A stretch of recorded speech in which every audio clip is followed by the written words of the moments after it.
अस्सलाम वालेकुम व्यूअर्स, मैं हूं आपका होस्ट कामरान रशीद एडवोकेट। आज का जो हमारा टॉपिक है वो है electoral laws and conduct of election. आज की इस वीडियो में हम जानेंगे जो इलेक्शन के लॉज हैं, कौन कौन से लॉज हो सकते हैं और ये इलेक्शन के मुतल्लिक जितने भी लॉज हैं वो कौन बनाएगा, और जो मेंबरशिप है चाहे MNAs हैं MPs हैं, इनके लिए क्या रिस्ट्रिक्शन है, क्या इन पर बार है।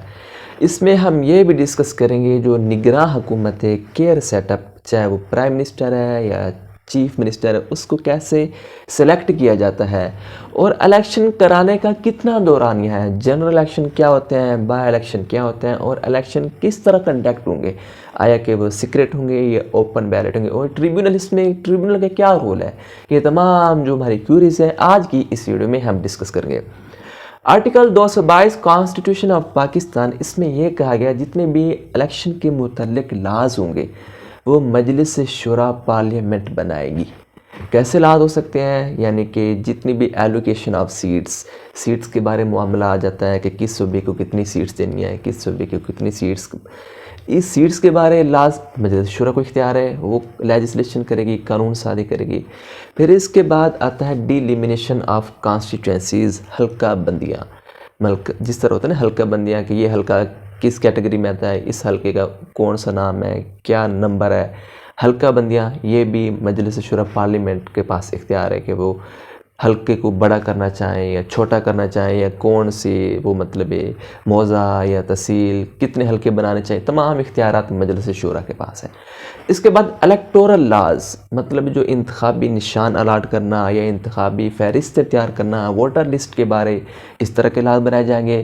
फिर करप्शन या करप्ट प्रैक्टिस का लफ्ज़ यूज़ हुआ है कि यानी कि एलिजिबिलिटी क्राइटेरिया रखा जाएगा, किसको सीट मतलब वो टिकट दिया जाएगा, कौन एलिजिबल है कौन नहीं।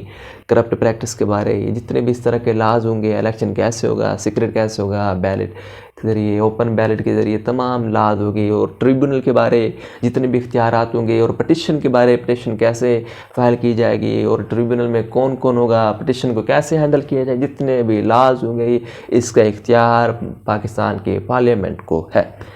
आर्टिकल 223, इसमें यह कहा गया है कि कोई भी मेंबर एक ही टाइम में एक ही सीट रख सकता है। अगर फर्ज कर किसी ने इलेक्शन जीता है, प्रोविंशियल लेवल का भी एंड फेडरल लेवल का भी, उसके पास इख्तियार है कि वो एक सीट को सेलेक्ट करेगा, चाहे वो प्रोविंशियल लेवल पे MP बने या फेडरल लेवल पे MNA बने। एक ही टाइम में दो सीटें नहीं रख सकता। इसी तरह एक MNA एक ही टाइम में या MNA रहेगा या वो सेनेटर। ऐसा नहीं हो सकता कि एक ही टाइम में एक ही शख्स MNA भी हो, मेंबर नेशनल असेंबली उसके पास मेंबर हो, सीट हो, और सेनेटर भी हो। ऐसा नहीं हो सकता। एक ही इंसान एक ही वक्त में एक ही मेंबरशिप ले सकता है किसी भी असेंबली की। और इसमें यह भी कहा गया अगर किसी शख्स ने एक ही टाइम में दो प्रोविंशियल असेंबली से इलेक्शन कंटेस्ट किया और दोनों सीटें वो विन कर गया, वो एक ही टाइम में एक प्रोविंशियल असेंबली की सीट को सिलेक्ट करेगा, दूसरी से छोड़ना पड़ेगी।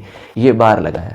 फिर इसमें जो आर्टिकल 224, इसमें कहा गया है जनरल इलेक्शन और बाय इलेक्शन क्या है और केयर टेकर सेटअप को लाने का तरीक़ाकार क्या है, और इसमें टाइम पीरियड मेंशन है। सबसे पहले इसमें जनरल इलेक्शन का जो टाइम पीरियड है, अगर जनरल इलेक्शन हो मतलब है कोई भी असेंबली चाहे प्रोविंस लेवल पे या फेडरल लेवल पे उसने अपना टाइम पीरियड 5 साल कंप्लीट कर लिया तो फिर 60 डेज़ में इलेक्शन कंडक्ट होंगे। अगर असेंबली डिज़ाल्व हो गई है चाहे फेडरल लेवल पे या प्रोविंशियल लेवल पे, फिर 90 डेज़ के अंदर अंदर इलेक्शन कंडक्ट होंगे। इसी तरह अगर बाय इलेक्शन है, अगर बाय इलेक्शन की कोई सीट वैकेंट है, अगर नेशनल असेंबली का जो पीरियड है या प्रोविंशियल असेंबली का टाइम पीरियड अगर वो 120 दिनों से ज़्यादा रहते हैं तो फिर वो उस सीट वैकेंट के लिए बाय इलेक्शन होंगे।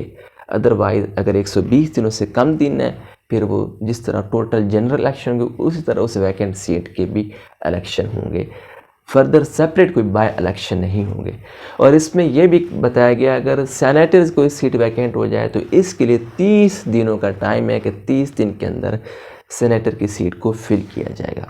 अब बात करें केयर टेकर सेटअप लाने का क्या तरीक़ाकार है। केयर सेटअप चाहे वो केयर टेकर चीफ मिनिस्टर है या केयर टेकर प्राइम मिनिस्टर है, ये इसका इख्तियार जो प्राइम मिनिस्टर होगा मौजूदा और with the consultation of leader of opposition, ये दोनों की मशावरत से किसी एक इंसान को केयर टेकर या प्राइम मिनिस्टर लाया जाएगा। अगर प्रोविंस लेवल पे आ जाए, प्रोविंस लेवल पे जो मौजूदा चीफ मिनिस्टर होगा और लीडर ऑफ अपोजिशन, इन दोनों की मशावरत से केयर टेकर चीफ मिनिस्टर लाया जाएगा। अगर इन दोनों के आपस में मशावरत नहीं हो पाती, कोई से इत्तिफाक नहीं होता, फिर इन्होंने अपने दो नाम सेलेक्ट करके पार्लियामेंट्री कमेटी को सेंड करने हैं। फेडरल लेवल पे पार्लियामेंट कमेटी में 8 लोग होंगे, प्रोविंशियल लेवल पे जो प्रोविंस असेंबली की कमेटी बनेगी उसमें 6 लोग होंगे। ये जो तमाम तरीक़ाकार है ये आर्टिकल 224A में डिस्कस किया गया है। जो फेडरल लेवल पे पार्लियामेंट्री कमेटी बनेगी, ये स्पीकर इस कमेटी को इस्टेब्लिश करेगा। इस कमेटी में 8 लोग होंगे, 8 में से 4 होंगे गवर्नमेंट के और 4 होंगे अपोजिशन के। जो प्रोविंस लेवल पे कमेटी होगी इसमें 6 लोग होंगे, जिनमें से 3 लोग गवर्नमेंट के होंगे और 3 लोग अपोजिशन होंगे। जो लीडर ऑफ अपोजिशन है या प्राइम मिनिस्टर या चीफ मिनिस्टर नाम सेंड करने होंगे पार्लियामेंट्री कमेटी को। फिर कमेटी की रिस्पॉन्सिबिलिटी है वो 3 दिनों के अंदर किसी एक नाम पर इत्तिफाक करें, किसी एक नाम को सिलेक्ट करें, उस इंसान को या चीफ मिनिस्टर बनाएं या वो केयर टेकर प्राइम मिनिस्टर बनाएं। अगर कमेटी भी सिलेक्ट करने में नाकाम हो जाती है, फेल हो जाती है, इनका आपस में इत्तिफाक नहीं होता, फिर ये नाम जो इनके पास थे ये नाम चेयरमैन ऑफ इलेक्शन कमीशन को भेजे जाएंगे। इसमें इलेक्शन कमिश्नर के इख्तियारात हैं कि वो 2 दिन के अंदर किसी एक इंसान को सेलेक्ट करेगा, या उसे वो चीफ मिनिस्टर केयर टेकर बना देगा या केयर टेकर प्राइम मिनिस्टर बना देगा। ये था निगरान सेटअप लाने का तरीक़ाकार। जो भी निगरान सेटअप आएगा चाहे फेडरल लेवल पे या प्रोविंशियल लेवल पे, वो अपनी ही कैबिनेट लाएगा। निगरान सेटअप का काम है कि जब वो इलेक्शन होंगे उसको फेयर एंड शफाफ कंडक्ट करवाए, और इन पर एक बार है कि इनकी फैमिलीज़ में कोई भी शख्स वो इलेक्शन में हिस्सा नहीं लेगा जो निगरान सेटअप होगा। ये था आर्टिकल 224A। अब 224 की बात करें, 225 की बात करें। 225 में इलेक्शन ट्रिब्यूनल का बताया गया। कोई भी इलेक्शन के मतलब डिस्प्यूट होंगे, मतलब कोई बैलेट पेपर के ज़रिए कोई धांधली का डिस्प्यूट, वो ट्रिब्यूनल में पिटिशन तैयार की जाएगी, फिर ट्रिब्यूनल ही इस डिस्प्यूट को डिसाइड करेगा। सेक्शन 2 आर्टिकल 225 के तहत ट्रिब्यूनल के बारे जितने भी लाज होंगे वो पार्लियामेंट बनाएगी, मजलिस शूरा। फिर आर्टिकल 226 इसमें तरीक़ाकार बताया गया है कि इलेक्शन कैसे होंगे। इलेक्शन आए कि बैलेट पेपर सीक्रेट होंगे या ओपन में।